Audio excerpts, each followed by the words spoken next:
En mars 2024, la Russie tirait 3500 bombes planantes par mois sur l'Ukraine, avec une grande précision. Une hausse de 16 fois par rapport à 2023. Malgré des données 2025 mitigées, les chiffres devraient encore croître. Ces armes guidées par satellite peuvent atteindre 100 km, permettant aux avions russes de rester hors de portée de la plupart des défenses aériennes. Le système était révolutionnaire car il évitait le besoin de soutien conventionnel de l'armée de l'air, dont la Russie manquait initialement. En février 2025, la situation s'était inversée. Les blogueurs militaires russes ont rapporté que tous les systèmes de correction par satellite avaient officiellement quitté la partie. Les forces russes ont désormais besoin de jusqu'à 16 bombes pour obtenir le même effet destructeur qu'auparavant avec une seule. Ce changement résulte de l'innovation ukrainienne face à l'adversité, non du hasard. Des innovations comme l'IMA, un système de guerre électronique si sophistiqué qu'il ne se contente pas de brouiller les signaux de navigation russes, il les rend confus. Les pilotes de Moscou pensent que leurs armes de précision se dirigent vers des cibles légitimes, mais en réalité, les systèmes automatisés de l'Ukraine transmettent de fausses données au système de guidage russe. Les bombes sont donc dirigées vers des champs vides, à plusieurs kilomètres de leur point d'impact prévu. Ce n'est pas seulement un grand succès tactique, cela a déjà révolutionné la guerre qui se déroule dans le ciel au-dessus de l'Ukraine. Le système ne dévie pas seulement les bombes, il peut aussi aveugler toute l'aviation russe. Explorons la création de l'IMA, son fonctionnement et son potentiel futur, afin de saisir son impact révolutionnaire. Examinons ce qui était vu comme la principale menace pour l'Ukraine en 2023 et 2024. Les bombes planantes sont utilisées par la Russie principalement par commodité, pour diverses raisons. Les forces aériennes russes n'ont pas imposé leur suprématie sur l'Ukraine durant les premiers mois. Cela résultait d'une combinaison complexe de doctrine, de logistique et d'un manque d'adaptation que nous verrons plus tard. L'essentiel est que la Russie n'a pas pu utiliser ses avions modernes à cause des défenses ukrainiennes. L'Ukraine avait reçu des approvisionnements vitaux en défense anti-aérienne capables de menacer les avions russes, obligeant la Russie à retirer ses chasseurs des missions de vol dans ou autour de l'espace aérien ukrainien. Deuxièmement, la Russie faisait face à un goulot d'étranglement dans la production. Les soi-disant conceptions modernes de missiles, les drones Shahed et l'artillerie conventionnelle dont disposait la Russie ne pouvaient pas être fabriqués en quantité suffisante. Pour compenser les pertes croissantes dans cette guerre d'usure où les deux camps s'étaient installés fin 2022. Cela est en grande partie dû aux sanctions imposées par les pays de l'OTAN, qui ont empêché la Russie d'accéder à des technologies avancées, y compris les microprocesseurs nécessaires à l'avionique et à la navigation avancée. La Russie renforçait déjà sa guerre électronique, utilisant des drones pour rivaliser avec l'Ukraine au front. La Russie pouvait ainsi utiliser des moyens de surveillance similaires pour détecter des cibles militaires essentielles, proches ou lointaines. Les bombes planantes ont tout résolu grâce à le module unifié de planage et de correction module unifié de planage et de correction. Ah, le module unifié de planage et de correction n'est pas une conception révolutionnaire en soi, mais un simple module additionnel pour les bombes gravitationnelles non guidées existantes, qui seraient autrement larguées depuis des avions bombardiers. Le module unifié de planage et de correction ajoute des ailes et une section de queue pour améliorer l'aérodynamisme, ainsi qu'un système de guidage rudimentaire permettant à la bombe de dévier activement et de changer de trajectoire en plein vol. Les États-Unis disposent d'un système équivalent, avec leur Joint Direct Attack Munition, la munition à guidage direct, un système de guidage qui peut être fixé aux bombes. Depuis la guerre froide, ce qui les rend toujours dévastateurs à l'époque moderne. Pour la Russie, les modules unifiés de planage et de correction lui ont permis d'utiliser ces vastes stocks de munitions de l'époque soviétique, en particulier les bombes aériennes hautement explosives, Fugasnaya, Aviatsonaya Bomba, ou modèle de bombardier Fugasnaya Aviatsonaya. La Fugasnaya, Aviatsonaya Bomba 500, avec 470 livres d'explosifs, fut l'une des premières bombes modifiées avec des modules unifiés de planage et de correction et converties en bombes planantes en Ukraine. Après cela sont venues ses cousines, comme la Fugasnaya Aviatsonaya Bomba, 250 la Fugasnaya Aviatsonaya Bomba, 1000 et même l'incroyable Fugasnaya Aviatsonaya Bomba, 3000 qui transportent environ 3000 livres de matière explosive. Le mieux, c'est que ces bombes ont permis à la Russie de produire massivement des bombes planantes. Les stocks soviétiques contiennent de nombreux matériaux de base, et chaque module unifié de planage et de correction vaut environ 24 000 $. La navigation utilise des systèmes de guidage déjà présents dans tout l'équipement militaire russe. Ces coûts y sont négligeables face à ceux des missiles longue portée de précision et des intercepteurs, tous deux valant des millions. Cela dit, a conduit la Russie à déployer 40 000 bombes rien qu'en 2024. D'après l'Institut Royal des Services Unis, La Russie compte produire 75 000 bombes planantes en 2025, soit en moyenne 205 lancées chaque jour. L'utilisation de bombes planantes permet aux avions russes, qu'ils soient de l'ère soviétique ou de conception plus moderne, de larguer ces bombes à une distance d'environ 30 à 50 miles de la ligne de front. Ainsi, ils restent du côté russe de l'espace aérien et sont beaucoup plus à l'abri d'une éventuelle contre-attaque. En tenant compte du fait que la Russie conserve toujours une avance considérable en nombre d'avions de chasse à sa disposition. Elle peut aussi attaquer par plusieurs vecteurs, submergeant les défenses basées sur des systèmes uniques et coûteux, comme les intercepteurs ou missiles RR. Plus inquiétant pour les défenseurs ukrainiens, les forces russes déclarent que les Fugasnaya Aviatsonaya Bomba, 3000 avec module unifié de planage et de correction, atteignent un écart circulaire probable d'environ 10 mètres. Cela veut dire que la moitié des bombes tomberaient à moins de 10 mètres de la cible. L'Institut pour l'étude de la guerre a indiqué que la Russie avait amélioré le module unifié de planage et de correction début 2025, réduisant le cercle d'erreur probable de 50 à moins de 5 mètres pour tout l'arsenal. Bien sûr, ce cercle d'erreur probable dépend du maintien d'une communication constante avec les satellites, ce que Lima interrompt précisément. Mais avant d'entrer dans les détails du fonctionnement du système qui abat les bombes planantes, il est essentiel de préciser pourquoi ce développement vient précisément d'Ukraine. On pourrait croire que les États-Unis, le Royaume-Uni, la France ou l'Allemagne concevraient d'abord des systèmes anti-bombes planantes. Peut-être possèdent-ils déjà des capacités de guerre électroniques suffisantes, mais le problème est leur mise en œuvre en Ukraine. Lorsque les bombes planantes russes ont commencé à pleuvoir, la réponse défensive initiale de l'Ukraine a suivi la logique militaire conventionnelle qui avait fonctionné pendant une grande partie de 2022 en demandant des systèmes de défense avancés aux alliés occidentaux. Cependant, cette approche n'allait pas être viable à long terme pour plusieurs raisons. L'Ukraine a d'abord fait face à des délais d'acquisition et de livraison très longs pour l'équipement militaire. Les systèmes de défense aérienne occidentaux avancés demandaient des mois d'approbation, chaque pays de l'OTAN ayant un droit de veto sur les transferts de technologies sensibles. Même approuvés, ces systèmes demandaient plusieurs mois de formation supplémentaire aux opérateurs ukrainiens sur l'équipement occidental. Après les bombardements russes quotidiens, la réalité économique de l'échange de munitions s'est imposée. Plus de 3000 bombes planantes sont utilisées chaque mois depuis début 2024, un chiffre qui pourrait atteindre 6000 fin 2025. Les coûteux missiles intercepteurs fournis par l'OTAN étaient inadaptés à cette tâche. Les forces ukrainiennes ne pouvaient pas gaspiller des intercepteurs coûtant $1 million au lieu de 24 000. Des kits de guidage attachés à des bombes que la Russie pouvait récupérer dans ses dépôts en Sibérie. La guerre électronique occidentale vise la mobilité et l'intégration sur de larges zones. Les États-Unis et l'Europe ont leur propre système de géolocalisation, de nombreuses bases militaires mondiales, et peuvent quasi-projeter leurs forces aériennes en territoire ennemi. Cela leur permet d'exercer une pression significative sur le terrain, d'assurer la supériorité aérienne dès le premier jour, et potentiellement d'isoler un ennemi dans une guerre théorique. L'Ukraine doit disposer de moyens de déni d'accès, pour éviter l'invasion d'un ennemi supérieur. Le système fonctionne en continu dans un espace aérien contesté, dissuadant les forces aériennes des deux camps de voler. Et même si des systèmes avancés pouvaient être mis en place, l'OTAN était responsable de fournir des renseignements vitaux et un soutien opérationnel. Cela posait problème, car les États-Unis avaient changé de position sur les dons à l'Ukraine sous Donald Trump. En mars 2025, les États-Unis ont suspendu brièvement le partage de renseignements avec l'Ukraine pour des raisons de sécurité, espérant ainsi encourager des négociations avec la Russie. Depuis, ces efforts ont échoué.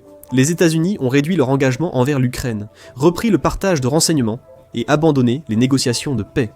L'interruption temporaire du partage de renseignements a montré la rapidité avec laquelle le soutien extérieur peut être perturbé par des enjeux politiques hors du contrôle de l'Ukraine.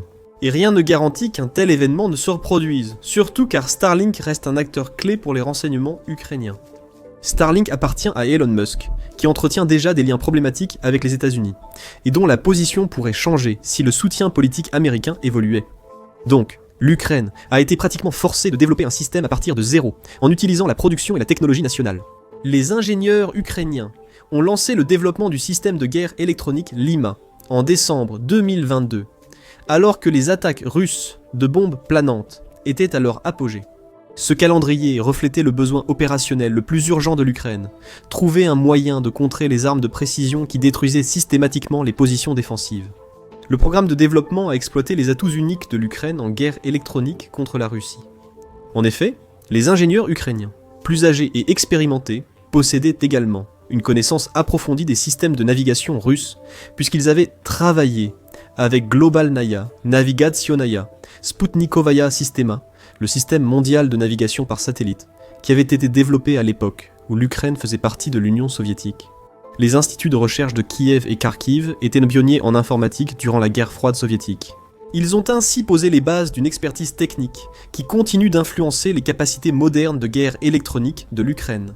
Le système Lima a aussi été conçu par l'équipe Veille de nuit, initialement composée de volontaires civils du secteur des affaires et de l'industrie. L'Organisation mondiale de la santé a ensuite fait appel à des spécialistes ayant une expertise dans les systèmes de guidage de missiles russes pour aider à concevoir des solutions avancées de guerre électronique et de contre-mesures contre les drones.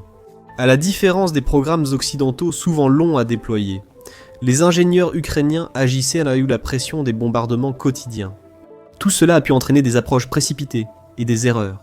Cela a aussi éliminé les retards administratifs, réduisant le délai entre les tests de prototypes et la production de masse à quelques mois au lieu de plusieurs années.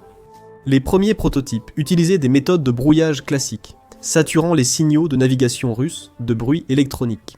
Cependant, les tests ont révélé que le brouillage simple pouvait être contré par des améliorations du traitement du signal ou des techniques de saut de fréquence, y compris l'ajout de plus d'antennes, comme mentionné dans le rapport précédent sur l'amélioration de la précision. La percée a eu lieu quand les ingénieurs ont compris qu'ils pouvaient faire bien plus sophistiqué. Au lieu de bloquer les signaux de navigation russes, ils pouvaient les corrompre avec de fausses données. D'après Forbes, Nightwatch peut produire jusqu'à 300 unités Lima par mois si besoin, montrant une forte capacité nationale. Le système Lima utilise des méthodes de suppression numérique, combinant brouillage, leurrage et interférences cybernétiques sur les récepteurs de navigation, ce qui diffère des approches traditionnelles de guerre électronique. Pour comprendre cela, il faut revenir au système rendant efficaces les bombes planantes russes. Globalnaya Navigationaya Sputnikovaya Sistema est le rival principal du Global Positioning System américain. Globalnaya Navigationaya Sputnikovaya Sistema compte 24 satellites et 2 de réserve, répartis également dans les plans orbitaux, inclinés à 64,8 degrés par rapport à l'équateur. Ils évoluent sur des orbites à peu près circulaires, à une altitude de 19 100 km, ce qui est légèrement inférieur à l'altitude de 20 200 km du Global Positioning System. Cependant, Globalnaya Navigationaya Sputnikovaya Sistema est le plus précis aux hautes latitudes, c'est-à-dire près des pôles, car les satellites Global Positioning System orbitent au plus près du plan équatorial. Plus important encore, sur les 24 satellites, 18 couvrent le territoire de la Russie à tout moment, au-delà des contraintes géographiques. Les satellites Globalnaya, Navigationaya, Sputnikovaya, Sistema transmettent le même code à différentes fréquences en utilisant l'accès multiple par répartition en fréquence, accès multiple par répartition en fréquence, tandis que Global Positioning System utilise différents codes sur les mêmes fréquences grâce à l'accès multiple par répartition en code, Code Division Multiple Access. Un récepteur dont la position doit être calculée contacte 4 satellites. 3 des signaux satellites sont utilisés pour effectuer la trilatération de la position du récepteur sur Terre ou dans les airs, tandis que le 4e collabore. Le délai entre appareils garantit une précision horizontale sous 30 pieds. Au niveau mondial, la Russie possède un système de codage spécifique avec des codes de haut niveau à usage militaire. Dans de bonnes conditions, cela devrait améliorer la précision en stationnaire et en mouvement. Les bombes russes, équipés de modules unifiés de planage et de correction, utilisent une navigation inertielle et une correction satellite, Globalnaya, Navigationaya, Sputnikovaya Sistema. En cas de perte de connexion satellite, les bombes suivent leur trajectoire grâce aux données inertielles. Le système calcule sa position par rapport à la cible selon le temps de vol et la vitesse. Mais les approximations successives réduisent la précision au fil du temps. Lima exploite simultanément ces 2 méthodes de guidage. Pour la navigation par satellite, Lima génère de faux signaux, Globalnaya Navigationaya, Sputnikovaya Sistema, avec des niveaux supérieurs à ceux des transmissions satellites authentiques, garantissant que les récepteurs russes se verrouillent sur les données falsifiées, plutôt que sur les informations de navigation légitimes. Pour les systèmes de navigation inertielle, Lima insère de fausses données de vol dans l'ordinateur de bord de la bombe, faussant les positions initiales utilisées comme référence. Essentiellement, la bombe pourrait interpréter des données suggérant qu'elle vole depuis un autre endroit, ce qui la pousserait à dévier de sa trajectoire pour compenser. Sans correction satellite, impossible de la remettre sur la bonne trajectoire une fois déviée. La précision réelle et le taux de réussite du système resteront sûrement secrets jusqu'à la fin de la guerre, voire plus longtemps. Nous pouvons néanmoins tirer des enseignements du système américain. L'analyse comparative du Joint Direct Attack Munition, citant le bureau de projet, et relayée par un média militaire, indique que les systèmes Joint Direct Attack Munition atteignent un cercle d'erreur probable de 1 à 5 mètres lorsqu'on utilise le guidage Global Positioning System.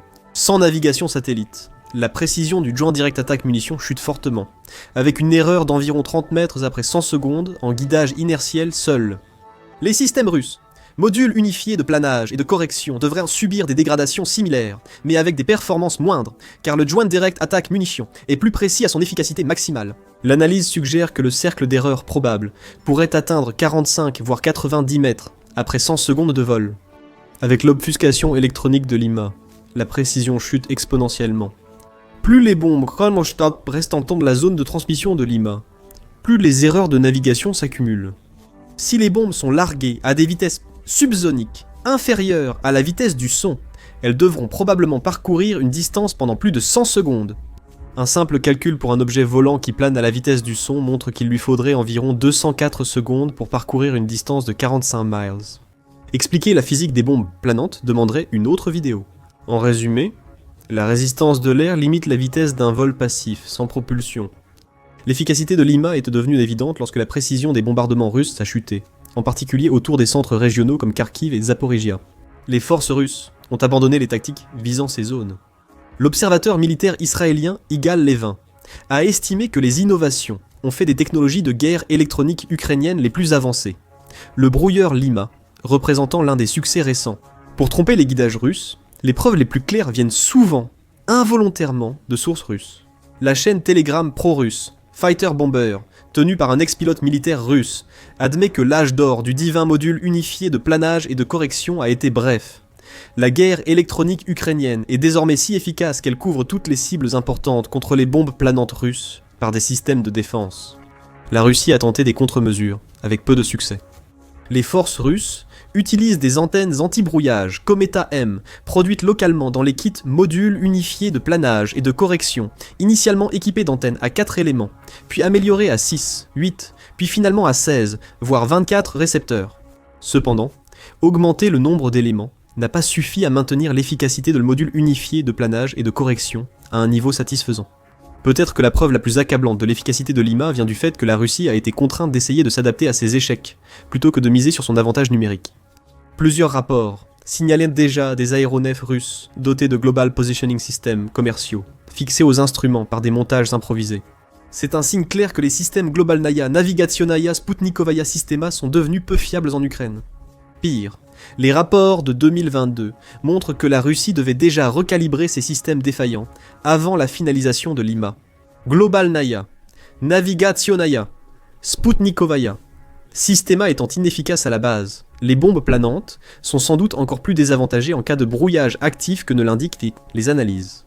L'IMA est-elle aussi une victoire décisive pour l'Ukraine en termes de coûts ? Chaque système Lima neutralise potentiellement des milliers d'armes russes, coûteuses, à une fraction du coût des défenses aériennes classiques. Contrairement aux systèmes traditionnels comme les S-300 russes et les missiles Patriot américains, la guerre électronique fait rater les armes au lieu de nécessiter des intercepteurs coûteux pour les détruire. Après son développement et son déploiement, le système reste actif jusqu'à son arrêt. Pas besoin de le réapprovisionner avec des missiles coûtant des centaines de milliers d'euros ou plus, selon le système. Ou déplacer sans cesse le système pour éviter qu'il soit ciblé. En brouillant le système Globalnaya Navigationaya Sputnikovaya Systema utilisé par l'armée russe, il bénéficie aussi d'une protection passive contre les armes de précision pouvant le neutraliser. Enfin, il y a la capacité de production du système. Comme indiqué, l'Ukraine pourrait produire 300 de ces systèmes par mois contre seulement 10 systèmes patriotes en sa possession, et possiblement 17 autres en printemps 2026.